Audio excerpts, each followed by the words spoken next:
ስንቆም በጋራ የተስፋ ጎህ ሲቀድ የደጎች አሻራ ይቀየራል ሕይወት ባለበት አይረግጥም በጌታችን እዝነት መቼም ተስፋ አንቆርጥም። በአራቱም የአማራ ቀጠናዎች ህዝባዊ ተጋድሎ ተጠናክሮ የተካሄደ ነው። ዛሬ ከሰማናቸው የአውደ ውጊያ ውሎዎች በሰከላ ጎጃም የተፈጸመውና የፋኖ ኃይሎች የሞራል ልዕልና ከፍ አድርጎ የሚያሳየው ክስተት በዋናነት የሚጠቀስ ነው። ከሰከላ በሽንፈት ለቆ የወጣው የአብይ አህመድ ሰራዊት በመንገዶች ላይ ያገኛቸውን ባንኮች እየዘረፈ ወደ ግሽ አባይ ቢያመራም በአማራ ፋኖ በጎጃም በሶስተኛ ክፍለ ጦር በተፈጸመ የማጥቃት እርምጃ ከተዘረፈው ውስጥ 30 ሚሊዮን ብር ማትረፍ መቻሉን የደረሰን መረጃ ያመለክታል። እዚያው ጎጃም እንቆያለን። በባህር ዳር ዙሪያ የሚገኘው የአማራ ፋኖ በጎጃም አንደኛ ክፍለ ጦር ሰሞኑን ያደረገውን ተጋድሎ በተመለከተ የክፍለ ጦሩ ህዝብ ግንኙነት ኃላፊ ፋኖ ሙሉ ሰው መረጃውን አድርሶናል። አብይ አህመድ ጦር ያስገባውን ኃይል በምድር እየተመታበት ነው። በያካቸው እንዲህ ሰሞኑን ያው ተከታታይ አውደ ውጊያዎችን ዛሬ ቀን ድረስ እያካሄድ ነው የምንገኘው። እንደ አንደኛ ክፍለ ጦር በዚህ ውጊያም በማዕበል የመጣው ኃይል እየፈራረሰበት ሙትና ቁስለኛ የሆነበት ነው የሚገኘው። ለአብነት ያህል እንግዲህ ሰሞኑን ወደ አቤት ቀጠና፣ አማሪፍ የሚባል ቀጠና፣ በተመሳሳይ ወገልሳ የሚባል ቀጠና 4-5 ቀን የፈጀ አውደ ውጊያዎችን ያደረግን። በእነዚህ አውደ ውጊያዎች ከፍተኛ ድል የተጎናጸፍንባቸው ጠላትን የታጠቅንባቸው አውደ ውጊያዎች ናቸው። ነገር ግን ጠላት በምድር አልችል ሲል ዛሬ የአየር ኃይል ለመጠቀም ሙከራ አድርጓል። ነገር ግን የአየር ኃይሉ በጣም በሚያሳዝን ሁኔታ 2 የጦር ጀቶችን ነው የተጠቀመ። የአብይ አህመድ ኃይል ዳጊ ከተማ የሚባል ከተማ ላይ ነው ካለው። እንግዲህ እኛ ጫካ ውስጥ ነው እየታገልን ያለ ነው። በወቅቱ ከእኛ ጋር መሳለም ሰጥተው ንጹሐንን የጤና ተቋማትን፣ የትምህርት ተቋማትንና ወታደሮች የሚገለገሉበት ማህበራትን እንዲሁም የግለሰብ ቤቶች ላይ ነው አከታትለው ቦምቦችን የጣሉ። እንዲህ ግለሰቦች ቤት ላይ የሚኖሩ አዛውንትና ህጻናት ተሰውተዋል። የቤት እንስሶች ይዘው ያሰሩ ተሰውተዋል። አንድ ጤና ዳጊ ጤና አጠባበቅ ጣቢያ የሚባል የሚሰሩ የጤና ባለሙያዎች ተጎድተዋል። በቤት ውስጥ እንኳን አጋጣሚ ሆኖ ያው ትምህርትን በመከልከላችን ትምህርት ቤት ላይ የተጎዳ ለም፣ ነገር ግን ግለሰቦችና የትምህርት ተቋማቶችን አውድሟል። ትምህርት ቤቶችን የጤና ተቋማትን አውድሟል። በተመሳሳይ አርሶ አደሮች የሚገለገሉበት ማህበራት የሚባል ተቋም ወድሟል።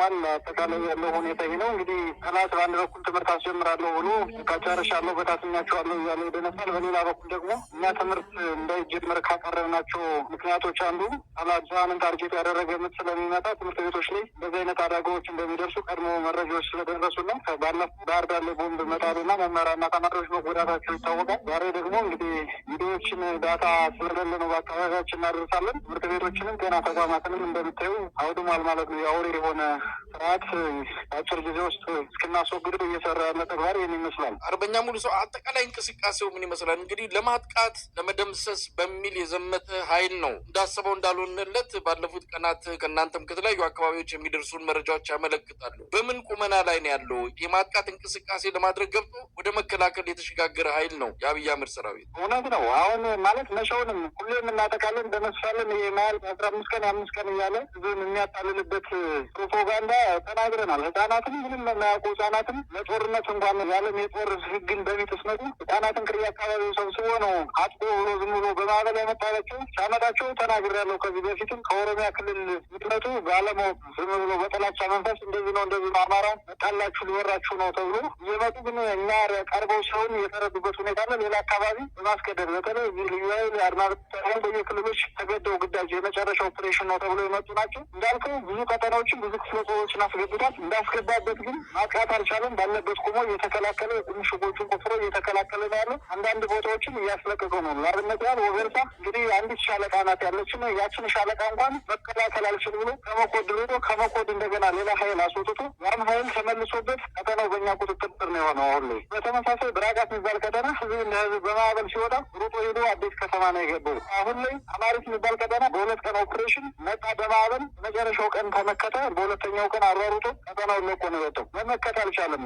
አላማው ሰብልን መውደድ። አሁን እንደምታውቀው የሰብል ወቅት ነው። ሰብልን ነው እየወደነ ያለው እንጂ ሌላ ለእኛ ከተኳሽ ከማስረከቦች ሌላ ምንም ነገር የሚፈይደውም ነገር የለም። ኩረተብረ ህዝባችንም በተለይ ሀገር ወዳድ የሆነ ኢትዮጵያዊና ትግሉን የሚደግፍ በየትኛውም ዓለም የሚገኝ መሬት ላይ ያለው እውነታዊን መሆኑን ሊረዳ ይገባል። አንድን ፋኖ አላገኘም፣ አንድን ፋኖ አልመታም አልተመታም። በተቃራኒ ግን እየተደመሰሰ ነው የሚገኘው። በመጨረሻ ሙሉ ሰው ምን ማለት ይቻላል? ይህ እንግዲህ መጨረሻ ተብሎ የተገባበት ነው። እንደሰማነው ከሆነ የፋኖን መሪዎች መያዝ፣ መግደል፣ ፋኖን አቅም ማሳነስ፣ የሚቆጣጠሩባቸውን ቦታዎች መልሶ መንጠቅና ከዛ በኋላ ከተቀረው የፋኖ ኃይል ጋር ድርድር ማካሄድ እንደ ግብ ተቀምጦ ነው እንግዲህ የአብይ አህመድ ሰራዊት ወደ አማራ ክልል በብዛት ይገባው። ይህ ነው ግባቸው። ምን ማለት ይቻላል? ይህንም መሳይ የገጠመው ከአማራ ህዝብ ጋር ነው። አሁን እና ከህዝቡ ጋር ለመሩ ህዝብ ነው ጫካችን ጠላት መጡ መሉ አብረን ከጠላት ጋር ያለ ነው። ህዝቡ ለምሳሌ አንድ ቀጠና ሲገባ መላ ህዝቡ በጣም ስርዓቱን ከመጥላቱ የተነሳ አቅም ያለው ለውጊያ ራሱን አዘጋጅቶ ይወጣል። አቅም የሌለው ግን ቀጠናውን ለቆ ነው የሚወጣው። ከዛ በኋላ ነው በጋራ የምንዋጋው። ስለዚህ ማሸነፍ አይችልም፣ ምንም መደምሰስ አይችልም። አሁን ያለንበት ሁኔታ ከነሱ በተሻለ ቁመና ላይ ነው የምንገኘው። እኛ የምናደርገው የእኛን ሰብአዊ ኪሳራን ቀንሰን በጥቂት ሰብአዊ ኪሳራ ለመደምሰስ ስለምንፈልግ እንጂ በአንድ ቀን የገባውን ጠላት ብዙ ኪሳራዎችን አድርሰን መደምሰስ እንችላለን። ግን ያን አናደርግም። በጥቂት ኪሳራ ጠላትን እየመጣን አበበን ምንን በፊት እንዳደረግነው መበተን ነው የምንፈልገው። የተዘጋጀንበት ዝግጅት ነበረ። ነገር ግን በማዕበል መጥቷል። በማዕበል ቢመጣም አሁን ዝግጅታችን እንዳለ ነው። እኛ በሱ የመጣበት እቅድ አለ። ሁሉም እያከሸፍን ያለ የእኛ እቅድ ደግሞ አለ። ነገ ምን እንደሚሆን ማሳየት እንችላለን። እንግዲህ እሱ አሚር ከሚላቸው የፋኖ ምናምን የሚላቸው እነዛ ፋኖዎች አይደሉም። ፋኖ ቢሆኑ በዚህ ሰዓት የአማራ ጥያቄ የሚመለሰው ከአብይ አህመድ ጋር በመደራደር አይደለም። አብይ አህመድ ትምህርት ቤቶችን የሚወድም፣ ትምህርት ቤቶችን የሚያዘርፍ፣ የጤና ተቋማትን የሚወድም፣ የጤና ተቋማትን የሚዘርፍ፣ ድልድዮችን የሚሰብር ስርዓት ነው። በዚህ ስርዓት ጋር የሚደራደሩበት ምንም ሚንስ የለም። እኛም ደግሞ በዛ ልክ አይደለም ቁመናችን። ሊሰጋ ማንኛውም ህዝብ እውነታውን እንዲረዳ እንፈልጋለን። ይህ ደግሞ ሁሉ የምንናገራለን፣ በተግባር ነው የምናገር። ፕሮፓጋንዳ አይደለም፣ መሬት ላይ ያለ ሀቅ ነው የምናገረው። جاهز أم لا؟ أنا قادمة لأن 70% من المناعة تبدأ من الأمعاء. دافع عن أمعائك باستخدام انتروجيلمينا. انتروجيلمينا هو بروبيوتيك يدعم توازن البكتيريا النافعة في الجهاز الهضمي. بطول مستعدة مع انتروجيلمينا. Felix, my ribbon. You clever cat. You want your doubly delicious. 2 irresistible flavors in 1 delicious meal. New Felix, as good as it looks, doubly delicious. Double the flavor, double the taste.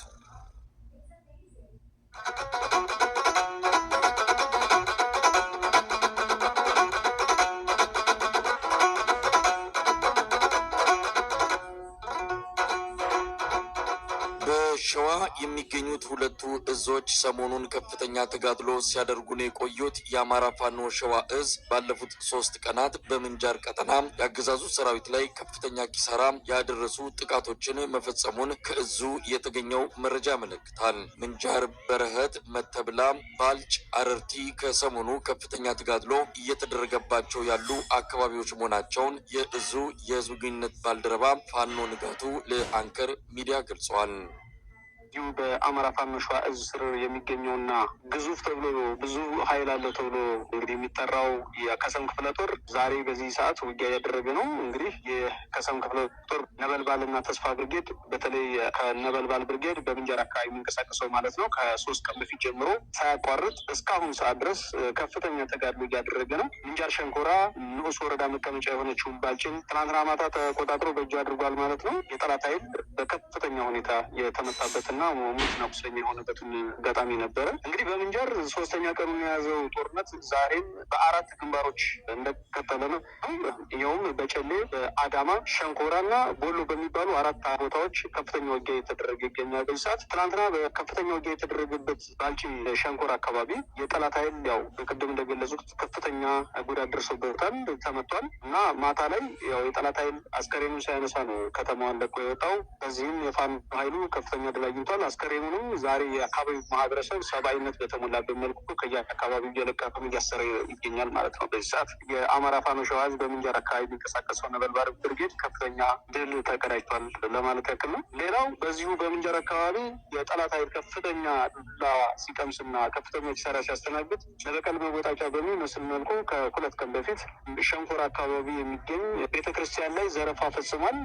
እንዲሁ የግል መኖሪያ ቤቶች ላይ ጥቃት ፈጽሞ የመኖሪያ ቤት በሞርተር የተቃጠለበት ሁኔታ ነው ያለው። ነገር ግን ቁሳዊ ጉዳት እንጂ የሰብአዊ ጉዳት አልደረሰም በአካባቢ ላይ። ሆኖም ቤቶች በሞርተር ተጎድተዋል ማለት ነው። እንግዲህ የወራሪ ኃይል ሲጨንቀውና መውጫ ሲያጣ በደመ ነፍስ ዝም ብሎ የወረወራቸው ከባድ መሳሪያዎች ያው ግለሰብ ቤቶች ላይ ጉዳት አድርሰዋል። በአጠቃላይ በምንጃር አካባቢ ከፍተኛ ተጋድሎ የተደረገ ነው በዚህ ሰዓት ማለት ነው። ከዚህ ውጭ በበረኸት አካባቢ እንዲሁ ከ2 ቀን በፊት ጀምሮ ውጊያ የተደረገ ነው። በተለይ በረኸት አካባቢ የሚንቀሳቀሰው ተስፋ ብርጌድ ዛሬ በዚህ ሰዓት ተሪ፣ ወሲል፣ ዋኒሳ ደሴ በሚባሉ 3 አቅጣጫዎች ከጠላት ኃይል ጋር ከፍተኛ ትንቅንቅ እያደረገ የፋኖ ኃይሉ እንግዲህ ድልም እያገኘ የመጣው የጠላት ኃይል እየተመታ ነው። እንደሚታወቅ የመንግስት ኃይሉ ታዋቂ ሰዎችን፣ የሀገር ሽማግሌዎችን፣ ባለሀብቶችን ከ8 ቀን በፊት እያያዘ እያሰረ እንደሆነ ይታወቃል። በአማራ ክልል እዚሁ በበረት አካባቢም በርካታ ሰዎችን አስሮ በደብረ ብርሃን ጭኝ እወጣለሁ ብሎ ባሰበበት ሰዓት ፋኖ ኃይሉ መንገድ ዘግቶ እነዚህም የማህበረሰብ ክፍሎች እንዳይወጡ ያደረጋቸው። በዚህ መሀል ነው ተኩስ የተጀመረው። ከፍተኛ ዋጋ እንዲከፍል ሆኗል። ስርዓቱ ያው በዚህም አካባቢ ከፍተኛ ኪሳራ ደርሶበታል ማለት ነው። ሁላችንም እንደምናውቀው ስርዓቱ በተለይ ታዋቂ ስለሆኑ የሆኑ የፖለቲካ አመራሮችን ጭምር የራሱ የፖሊስ እና የሚሊሻ አባላትን ጭምር አስሯል። በዚህ ሰዓት ብልጽግና ስርዓት እንደ ፉኝት ራሱን እየበላ ያለበት ሁኔታ ነው ያለው እና ተስፋ መቁረጥ ላይ ነው ያለው፣ መደናገጥ ላይ ነው ያለው። በዚህም የሚይዘውን የሚጨብጠውን የሚያደርገውን ያጣ ስርዓት ነው። የፋኖ ኃይሉ ደግሞ በጥንቃቄ በራሱ እቅድ እየተመራ የጠላት ኃይል ላይ ከፍተኛ ጉዳት እያደረሰበት ነው ያለው። መንገድ ዘግቶ የመንገድ ምጣራና ዘግተው እንደሚታወቀው መስከረም 23 ጀምሮ ተዘግቶ የጠላት ኃይል በተለያየ አቅጣጫ እየተመታ ነው ያለው። በሸዋም እንግዲህ እንዲሁ ከአሁን ፊት በዜና እንደሰጥ ነው በተለይ እዚህ በይፋት አካባቢ የሚንቀሳቀሰው አጀቴ አካባቢ ያለው አጼ ዳዊት ክፍለ ጦር ፕሮፌሰር አስራት ወልደየስ ብርጌድ ካራቆሬ አካባቢ ከፍተኛ ድል ተቀናጅቷል። የጠላትን ኃይል ከፍተኛ ኪሳራ ደርሶበታል። በተለይ ካራቆሬ አካባቢ መንገድ ለማስከፈት ከአጣዬና ከጨፋሮ ቤት አካባቢ ይመጣ የነበረ የመንግስት ኃይል ማለት በጥምር መጥቶ ካራቆሬ ለማስከፈት የሞከረው ኃይል በፕሮፌሰር አስራት ወልደየስ ብርጌድ ከፍተኛ ኪሳራ ደርሶበታል። በሁለቱም አቅጣጫ የመጣ ዲሽቃችን የመጣ ፓትሮል መኪና በፋኖ ኃይሉ ተራራ ላይ በተጠመደ ዲሽቃ ሁለቱም የመንግስት ተሽከርካሪ ዲሽቃ የጫነው ላይ ጉዳት አድርሶ ከጥቅም ውጭ አድርጎታል ማለት ነው። ላው ላይ የነበሩ የመንግስት ታጣቂዎች ኮማንዶች ማለት ነው የመከላከያ ኮማንዶች እስከ ወዲያኛው ተሸኝተዋል። ሌላው እንዲሁ በመርሃቤቴ አካባቢ ናዶ ክፍለ ጦር ራስ አበባ አረጋ ብርጌድ መርሃቤቴ ጀማ ድልድይ ላይ ጀማ በረሃ ላይ እንዲሁ ከ4 ቀን በፊት ከፍተኛ ውጊያ ሲደረግ ቆይቷል። በደብረ ብርሃን ዙሪያ እንዲሁ እንደሚታወቀው ነጎድጓድ ክፍለ ጦር መብረቁ ብርጌድ እና ጋቶ ብርጌድ የጠላት ኃይል ላይ ከፍተኛ ኪሳራ አድርሰዋል። ከተማ ድረስ ሰርጎ በመግባትም ኦፕሬሽን ሰርተዋል እና በሸዋ አጠቃላይ የአማራ ፋኖ ሸዋ እዝ ሁሉም ብርጌዶች በመንቀሳቀስ የመንግስት ኃይል በማስጨነቅና ብዙ ኪሳራ በማድረስ ረገድ ትልቅ ሚና ሲጫወቱ ነው የቆዩት። ሌላው በዚሁ በከሰም ክፍለ ጦር አካባቢ የሀገር ማርያም በረህት ምንጃር አካባቢ ለ12ኛ ክፍል ፈተና በሚል በብርሃን ዩኒቨርሲቲ እንዲፈተኑ የሄዱ ተማሪዎችን ተስፋ የቆረጠው ኃይል አልመልስም፣ ለፈተና የሄዱትን አይመለከተኝም በሚል የት እንደተማቸው ነበር ከፈተና በኋላ። ነገር ግን ከደብረ ብርሃን ዩኒቨርሲቲ ልጆቹ እንዲወጡ በመነጋገርና መንገድ እጀባ በማድረግ ወደ የቤተሰቦቻቸው በመመለስ በዋናነት ኃይለማርያም ማሞ ብርጌድና ተስፋ ብርጌድ ፋኖች ይዘው ልጆቹን አምጥተው ለቤተሰቦቻቸው ያስረክቡበት ሁኔታ ነው ያለው። እንግዲህ ስርዓቱ ተስፋ ቆርጦ ልጆቹንም ለፈተና በሄዱበት አልመልስም፣ ተሽከርካሪም አልመድብም፣ ጥበቃም አላደረግም ብሎ ትቷቸው ነበር። ነገር ግን የፋኖ ኃይሉ ተማሪዎችን ቅድም በገለጹት መልኩ ዩኒቨርሲቲ እንዲመጡና ጥበቃ አድርጎ በመንገድ አጅቦ ይዞ መርቶ ለደህንነታቸው ለቤተሰቦቻቸው አሰክሯል ማለት ነው። በሙሉ በሰላም ሆኖ ገብተዋል። በዚህ ልክ ኃላፊነት የተሞላ ሰላሙ አለይኩም ወረህመቱላሂ ወበረካቱህ። ውድና የተከበራችሁ ወደ ቻናሌ ቤተሰቦች እንዴት ናችሁ? ወደ ሰላም ናችሁ? ከኔ ጋር አልሐምዱሊላህ በጣም ደህና ነኝ። እንዲሁም ክርስቲያናት ወንድሞቼ ሰላም ብያለሁ። በያለንበት የዓለም ዳርቻ ሰላማችን ይብዛ። ለሀገራችንን ሰላሙን፣ አንድነትን፣ መተሳሰብ፣ መከባበርን ላይ መልስልን፣ አንድነትን፣ ፍቅርን ያብዛልን። ለቤት አዲስ ሆናችሁ ሰብስክራይብ ማድረግ እንዳትረሱ። እንዲሁም ነባሩ ቤተሰቦቼ ስለምታበረታችሁ ላይክ፣ ሼር ያደረጋችሁ ሁላችሁንም ከልብ አመሰግናለሁ። ዛሬም ነገም ብርታታችሁ አይለኝ። በያለንበትም የዓለም ዳርቻ የአላህ በረከት አይለየን። ውድ ቤተሰቦቼ እና ሀገራችንን ሰላሟን አንድነቷን ይመልስልን። ሁላችንም ከሀሳብ ከሁሉ ነገር ነፃ ያውጣን። የሀገር ሀሳብ ጭንቀት ከባድ ነው እና ሀገራችንን ሰላሟን ይመልስልን። ውድ ቤተሰቦች ሁላችሁም በዱዓ በርቱ እና ኢንሻአላህ ሁሉ ነገር ደግሞ አልፎ ለታሪክ የሚሆን የነገን እንጂ ዛሬ ማን ያውቃል፣ ዛሬን እንጂ የነገ ማን ያውቃል የሚባል እና ሁሉን ነገር ለታሪክ የምናወራው ለታሪክ የሚቀመጥ ይሆናል።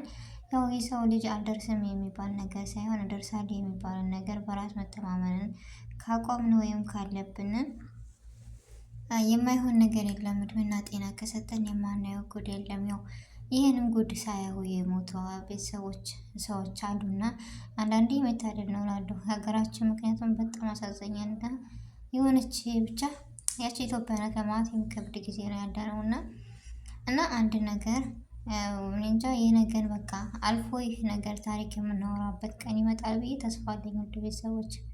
ምክንያቱም አንድ ሰው ይሆናል ወይም አይሆንም ብሎ መቼም እኖራለሁ ነው የሚለው። የህይወትን ውጣ ውረድ አልፈን በሰው ሀገር የምትኖሩ ሁሉ ምኞታችሁ ሀሳባችሁ ተሳክቶ በሀገራችን የእርፈት እንጀራ አላህ ይስጠን። ሁላችንም ዱዓ አድርጉ። ይህ ሁሉ የሚሆነው ግን ሀገር ሰላም ሲሆን ነው እና ሁላችሁም በስደት የምትገኙት ወንድሞቼ ጠንካራና ጎበዝ ተስፈኛ ሆኑ። ተስፋ ትቆረጡ።